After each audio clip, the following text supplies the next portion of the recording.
It is the final Monday before the month of September. The pennant races are heating up. Superstars are coming back to their teams, and your pal Sully has to itch his nose. This is Locked On MLB. There, I did it. Hello, baseball fans, and welcome to Locked On MLB, part of the Locked On Podcast Network, where it's your team every day. This is the daily podcast. We talk about all of Major League Baseball. And on Monday, I do a crossover with the host of Locked On Arizona Diamondbacks. He's right over there. That's Millard Thomas. I'm your host, Paul Francis Sullivan. How would you describe me? I've been a baseball podcaster for more than the last decade. I've been a television producer. Got an Emmy nomination for my troubles. Been published in several magazines as a baseball writer. Like my pal Stacy Gotsoulias, who's sick. Get well soon, Stacy. I've appeared on HBO Sports, and I'm a teacher too. I teach. The youth of America are being led by Sully. That's Millard Thomas, who's sitting there in his luxurious 17-bedroom luxury condo overlooking the luxurious Locked On MLB studios. Miller, tell people a little bit about you. Why are we listening to you? Yeah, I wish any of that was true. I'm a, multimedia journalist and a graphic designer, as I like to tell people on my podcast. So follow my website, millerthomas24.myportfolio.com, so you can see all my latest work on there. Follow me on Twitter at CreatorThomas24 for my personal account, or look up the show account, Locked On Diamondbacks. Of course, we're on YouTube as well, Sully. Locked On Diamondbacks on there as well. And, of course, we're on all your podcasting platforms. You can follow us at Locked On MLB Pod. Same handle for Instagram and Twitter. I'm your pal Sully. I'm at Sully Baseball on Twitter, Sully Baseball Podcast on Instagram. Hey, it's funny when Millard and I get together, we don't rehearse much, but we know what topics we're going to hit because we want this to be as spontaneous as possible. And for this particular show, we send each other lists of things we want to talk about. And we had too many for this one. Mm-hmm. And so, let's hit as many as we can. So naturally, my first thing I bring up is something not on the list. Creator Thomas 24. Did you see? And I'm going to talk about this in depth on a podcast, Locked On MLB podcast, coming up on Thursday. So there's a little teaser for that show. But did you see that the Mets retired number 24 for Willie Mays over the weekend? I did not see this. Yeah, Willie Mays, who made his first appearance with the New York Mets on May 14, 1972, the same day I was born in Willimantic, Connecticut. Whoa. Willie Mays hit a home run against the Giants to win the game. He only played a season and a half with the Mets. He was clearly fading, and by the end, when he was in the World Series in 1973, he only played the first two games. He didn't come to play in any of the remaining five. He was over the hill, basically. But I, for one, even though he only had two relatively uneventful seasons with the Mets, I, for one, am happy that they retired his number for two reasons. Willie Mays is still alive. He was not well enough to appear at the ceremony. He lives in Menlo Park, which is a suburb of San Francisco. He couldn't make the trip to New York. I believe it was his son who represented him. We need to celebrate great figures in baseball history while they're still alive instead of constantly waiting for them to be dead.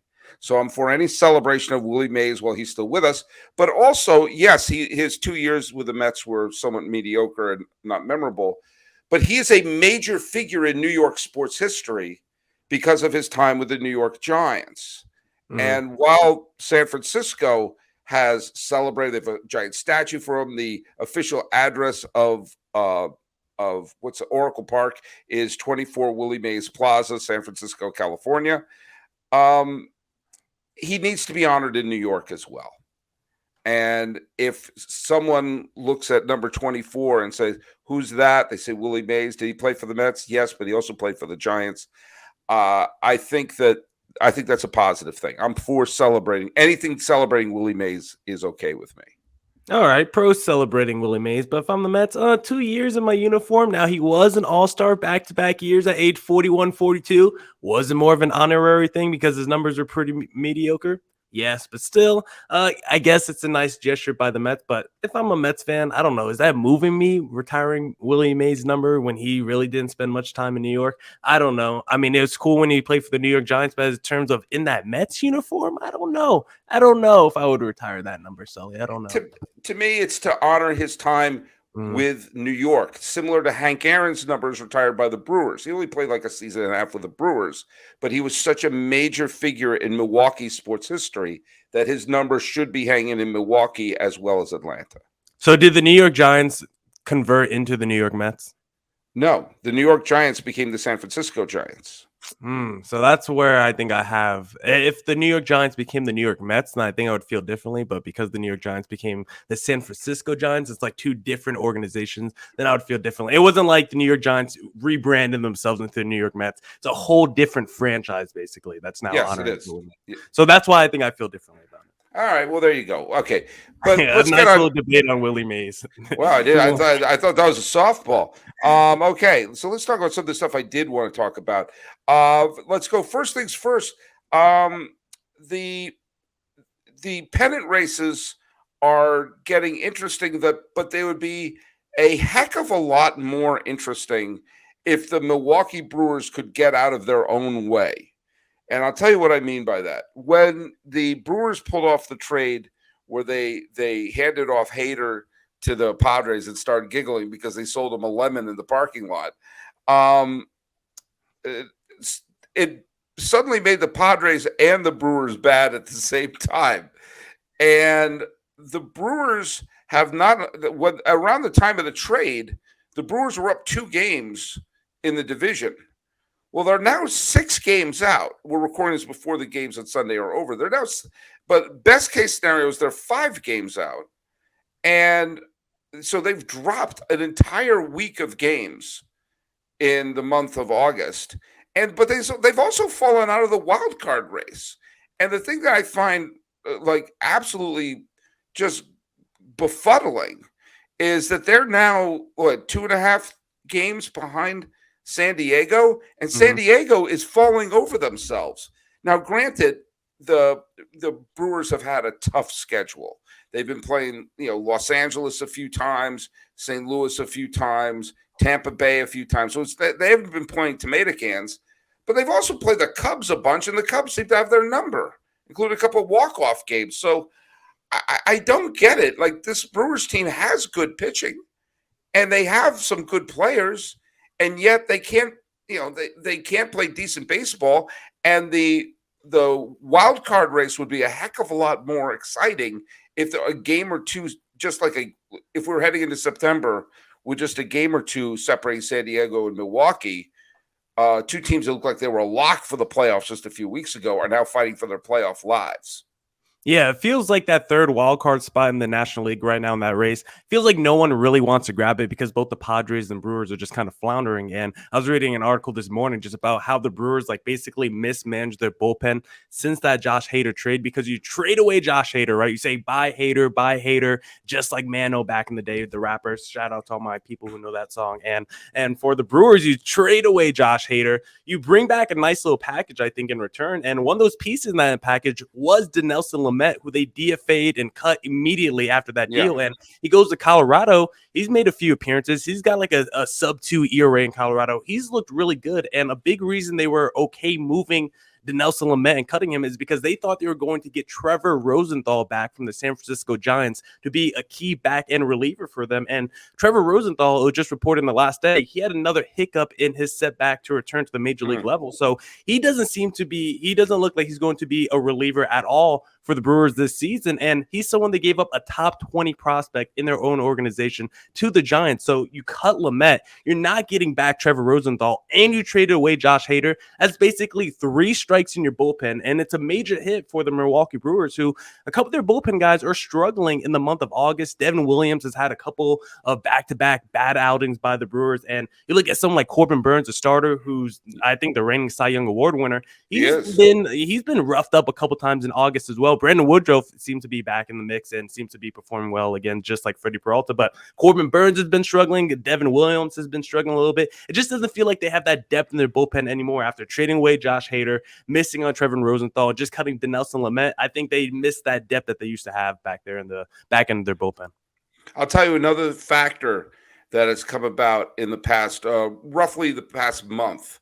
If you go back to just almost exactly a month ago, 26th of July, the Brewers were leading the division by 3 games over the Cardinals. The Padres were secure. The Braves, of course, were secure with their spot.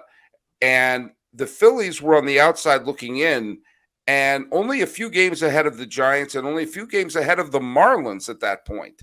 And so the Phillies looked like they were maybe fading, especially with Harper no longer on the team because of injury. The Phillies won 22 out of their next 30 games. Yeah. And yeah, I mean, I went to one of the games where they beat up Cincinnati, they beat up Pittsburgh, they beat up Cincinnati twice.